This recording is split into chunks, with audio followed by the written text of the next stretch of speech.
ጥምቀት ሰኞ ነው። የ2018 ጥምቀት ሰኞ ሆኗል። ስለዚህ ጥምቀት ጋዳ አለው። አዎ ልደትና ጥምቀት ጋዳ አላቸው። ስለዚህ ሰኞ ቀን ከሆነ ደግሞ እሁድ ደግሞ ሰንበት ነው። እንዴት ነው የሚደረገው? ምንድነው ህጉ? ምንድነው ስርዓቱ? ከኔ ከራሴ ምንም ማስተምራችሁ ነገር የለም። ሁሉ ጊዜ በዚህ ተስማምተናል። ገና ድሮ ጥንት ገና ትምህርት ጀምር ተስማምተናል። እኔ የሆነ ነገር የለም። ህግ ላይ የተጻፈውን የተቀመጠውን ነገር ነው የምንማረው እንጂ ሰው የራሱን ሐሳብ ዝም ብሎ አንስቶ ይሄ ነው አይልም። እንደ ሰው ሐሳብ ከሆነ ሰው ተነስቶ እንደ ፍላጎቱ እንደ ፈቃዱ ይሄን አድርጉ ሊል ይችላል። ስለዚህ እኛ ግን አባቶቻችን በጎላ በተረዳ ነገር ጽፈው ሰፍረው አስቀምጠዋል። ያንን እያነሳን ነው ለእናንተ ምን ነግራችሁ። አንዳንድ ጊዜ እከሌ እንዲህ ብሎ አስተማረ ይሄ ነገር ተምታታብኝ የምትሉ ሰዎች ትኖራላችሁ።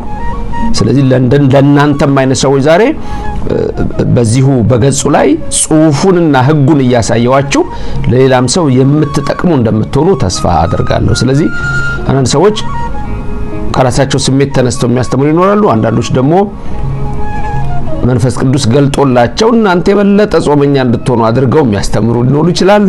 እሱን እግዚአብሔር ያውቃል። ለማንኛውም ስለ ገና ተነጋግረናል። ስለ ልደት አሁን ስለ ጥምቀት ነው። ጥምቀት ሰኞ ነው።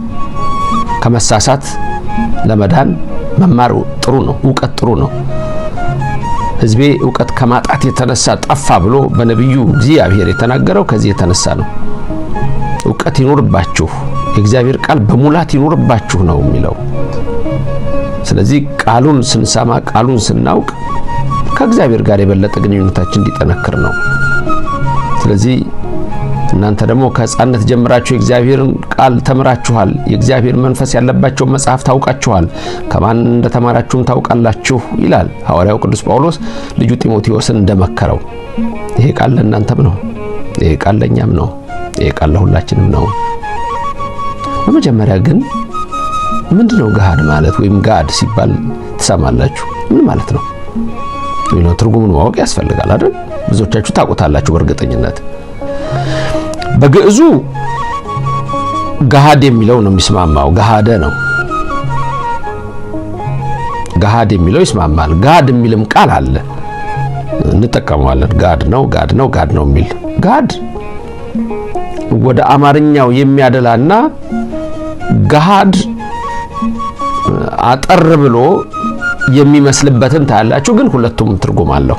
አንድ አይነት ትርጉም ነው የሚኖረው። ለምሳሌ ገሃድ ብለን ስንል ምን ማለት ነው ብሎ ሰው ቢጠይቅ ቢፈልግ ትርጉሙ በራሱ ጋድ የሚለውን ቃል የሚያመጣ አለ። የሚጋድ የሚል ገሃድ ማለት የሚጋድ ምን ማለት ነው ደግሞ? ያ የሚገልጥ። ስለዚህ ጋድ የምትለዋም ትክክለኛ ነች። አንዳንድ ሰው ድንገት ጋድ የሚል ነገር የለም ድንገት እንዳትሉ ብዬ ነው። ግዕዙ ገሃድ ነው፣ ገሃደ ነው፣ ከዛ ነው። ግሱ እንደዛ ነው። ስለዚህ የሚገልጥ፣ ተገላጭ፣ ተገላላጭ የሚል የአማርኛ ትርጉም ይኖረዋል። ስለዚህ ገሃድ ብለን ስንል ትርጉሙ ያንን የሚያሳይ ነው። ምንድነው? በግላጭ እንደማለት ሊሆን ይችላል። ለምሳሌ ገናን ረቡዕ ቀን አከበርን። ረቡዕ ቀን ገናን አክብረን የጾምነው ማክሰኞ ቀን ነው። በግላጭ ነው የጾምናት ማክሰኞ። ማትጾመው ነው ማክሰኞ በግላጭ ጾምናት ብለን እናስባለን። እርግጥ ገና ከመሆኑ በፊት ያቺ ቀን ምንድን ነች? ጾም ነች። ግን ጋድ ብለን እንደገና ጨምረንባት ደርበናት ጾምን። ለምሳሌ ሁዳዴ ጾም ስንጾም ሰኞንም እንጾማለን፣ ማክሰኞንም እንጾማለን፣ ሐሙስን እንጾማለን አይደለም? ሮብና አርብንም እንጾማለን። ሰኞና ማክሰኞ ላይ ድርብ ላይኖራቸው ይችላል፣ ያላቸውም አሉ ብዙዎቹ። ሮብና አርብ ግን እላው ላይ ጾመ ድህነትም አለው። ድርብርብ ሊሆን ይችላል። ድርብርብ ሊሆን ይችላል። ስለዚህ በአንዱ ጾማችን ላይ የምናስበው ለምሳሌ ድርብርብ ስላችሁ የአብይ ጾም ራሱን አለ፣ ሁዳዴ ራሱ አለ፣ ጾመ ድህነት አለ፣ እንደገና ጾመ ዮዲትን ጾመ አስቴርን ሁሉ በዛ ላይ አስቦ የሚውል አለ። በነገራችን ላይ በተለያየ ጊዜ እርግጥ የሚያስቡ ሰዎች አሉ። ስለዚህ ድርብርብ የሆነ ነገርን ትመለከታላችሁ። ለማንኛውም ገሃድ የምንለው ምንድነው ሲባል የልደትና የጥምቀት ዋዜማ ጾም ማለት ነው። በግልጽ የሚጾም ማለት ነው። የገና በጾሙ ላይ አብረን ብያቸዋለሁ። የጥምቀት ሲሆን ግን ለምሳሌ ጥምቀት ሮብ ቀን ሲሆን ማክሰኞ ጾም አይደለም። ለጥምቀት አይደለም በንግግሩ ማክሰኞ ጋድ ስለሆነ ግን ነገ ጥምቀት ሆኖ ዛሬ ማክሰኞ ግን ጾም የሆነበት ምክንያት ምንድነው? ጋድ ስላለ ወይም እንዳልኳችሁ ገሃድ በግዙ ገሃድ ስንል የልደት እንዳልኳችሁ የጥምቀት ዋዜማ የገናና የጥምቀት ዋዜማ እንደ ሮብና አርብ ሲጾም ገሃድ የሚል ስያሜ ይኖረዋል። ስለዚህ የቃሉ ትርጉም ገሃድ ብለን ስንል በግልጥ የሚል ነው። የሚጋድ ስንል እሱ ቅድም እንዳልኳችሁ የአማርኛውን ይዞ ከግዕዙም ጋር ተስማምቶ የመጣ ነው። ለምሳሌ በግዕዙ አጋሃደ የሚል ግስ አለ። ከገሃድ ጋር ተመሳሳይ አጋሃደ። ይሄ አጋሃደ የሚለው ቃል ምንድነው? በሶስተኛ መደብ እንደዚህ ነው። ነገር ይከብዳችሁናል። የሶስተኛ መደብ ነጠላ ቁጥር ጾታ ወንድ ግስ በሱ ነው የሚነሳው። ሂ የምንለው የእንግሊዘኛው እኛ ውእቱ የምንለው ውእቱ አጋሃደ ነው። አሁን አጋሃደ ማለት ውእቱ አጋሃደ እሱ ገለጠ ማለት ነው። አጋሃደ ማለት ገለጠ፣ አስገለጠ፣ አሳየ፣ ነገረ የሚሉ ሁሉ ትርጉሞች ሊኖሩት ይችላሉ። ከዛ ውስጥ ግን አሁን የፈለኩት ጋድ የሚለውም አብራችሁ እንድታው ስለፈለኩ አጋሃደ ማለት አጋደ ማለት ነው። አጋሃደ የሚለው አጋደ ማለት ይሆናል። ስለዚህ ጋድ ስንል ጋድ የሚለው ከዚህ ጋር የተያያዘ ነው። ይሄ ኢቲሞሎጂካሉን ነው አሁን ያየነው። የቃሉን አመጣጥ ስርወ ቃሉን አመጣጡን ያየነው ይሄ መልካም። አሁን ቀጥሎ ልደትና ጥምቀት ሲሆን ዋዜማው መጾም እንዳለበት የሚነግረን በአብዛኛው ፍትሐ ነገሥት ብዙ ጊዜ ሲነገር ብዙ መምህራን ሊቃውንት ሲያነሱ ሰምታችሁ ይሆናል። ጋድ ስንት ቀን ነው? ጋድ ቁጥሩ 2 ቀን ነው። ጋድ ስንት ነው? 1 ነው። የትኞቹ በዓላት ናቸው ገሃድ ጾም ያላቸው? ልደትና ጥምቀት ናቸው። መቼ ነው የሚጾመው የገሃድ ጾም? በገና ዋዜማና በጥምቀት ዋዜማ ነው። እነዚህ ቀኖች ግን እሁድ ቀን ቢሆኑስ? እሁድ ቀን ቢሆኑ አርብ አምሽተው ይጾማሉ፣ ቅዳሜ ግን ከስጋ ይከለከላሉ። ሰኞ ቢሆኑ የጥምቀት በተለይ ራሱ በግልጽ ቅድም የጥምቀት ለምን የገና ራሱን የቻለ የራሱ የልደት ጾም የነቢያት ጾም ስላለው አብሮ ነው። ጋዱ ከነቢያት ጾም ጋር ነው የሚጨመረው። ለጥምቀት ነው የሚያነጋግረው። ጥምቀት ሰኞ ቢሆን እሁድ ስጋ መብላት አይቻልም። ስለዚህ ያሁኑ ጥምቀት ሰኞ ነው። ገሃድን ጾም መቼ ነው የምንጾመው? እሁድ ነው። ስንጾም ግን ከምን እንደምንጾመው? ከስጋ ምግብ ነው። ሌላ የጾም ምግብ ግን መጾም አይቻልም። መብላት ገሃድ ብለን ስንል በግልጥ የሚል ነው። የሚጋድ ስንል እሱ ቅድም እንዳልኳችሁ የአማርኛውን ይዞ ከግዕዙም ጋር ተስማምቶ የመጣ ነው። ለምሳሌ በግዕዙ አጋሃደ የሚል ግስ አለ። ከገሃድ ጋር ተመሳሳይ አጋሃደ። ይሄ አጋሃደ የሚለው ቃል ምንድነው? በሶስተኛ መደብ እንደዚህ ነው ነገር ይከብዳችኋል ይሆናል። የሶስተኛ መደብ ነጠላ ቁጥር ጾታ ወንድ ግስ በሱ ነው የሚነሳው። ሂ የምንለው የእንግሊዘኛው እኛ ውእቱ የምንለው ውእቱ አጋሃደ ነው። አሁን አጋሃደ ማለት ውእቱ አጋሃደ እሱ ገለጠ ማለት ነው። አጋሃደ ማለት ገለጠ፣ አስገለጠ፣ አሳየ፣ ነገረ የሚሉ ሁሉ ትርጉሞች ሊኖሩት ይችላሉ። ከዛ ውስጥ ግን አሁን የፈለኩት ጋድ የሚለውም አብራችሁ እንድታው ስለፈለኩ አጋሃደ ማለት አጋደ ማለት ነው። አጋሃደ የሚለው አጋደ ማለት ይሆናል። ስለዚህ ጋድ ስንል ጋድ የሚለው ከዚህ ጋር የተያያዘ ነው። ይሄ ኢቲሞሎጂካሉን ነው አሁን ያየነው፣ የቃሉን አመጣጥ ስርወ ቃሉን አመጣጡን ያየነው። ይሄ መልካም። አሁን ቀጥሎ ልደትና ጥምቀት ሲሆን ዋዜማው መጾም እንዳለበት የሚነግረን በአብዛኛው ፍትሐ ነገሥት ብዙ ጊዜ ሲነገር ብዙ መምህራን ሊቃውንት ሲያነሱ ሰምታችኋል። 15 ነው። 15ኛው አንቀጽ ስለ አጽዋማት ያወራል። የአዋጅ አጽዋማት 7 ናቸው። ከነዛ ውስጥ በቁጥር የሚያንሰው በሌላው ነገር አለ የሚያንሰው በቁጥር የሚያንሰው የገሃድ ጾም ነው። በቁጥር ደግሞ የሚበዛው የሁዳዴ ጾም ነው። ስለዚህ የሁዳዴ ጾም አብይ ጾም ተብሎ ይነገራል። በሌላው መድኃኒታችን ኢየሱስ ክርስቶስም ስለ ጾመው ነው አብይ ጾም። ግን ስፋቱም ከሌሎቹ የበዛ ነው።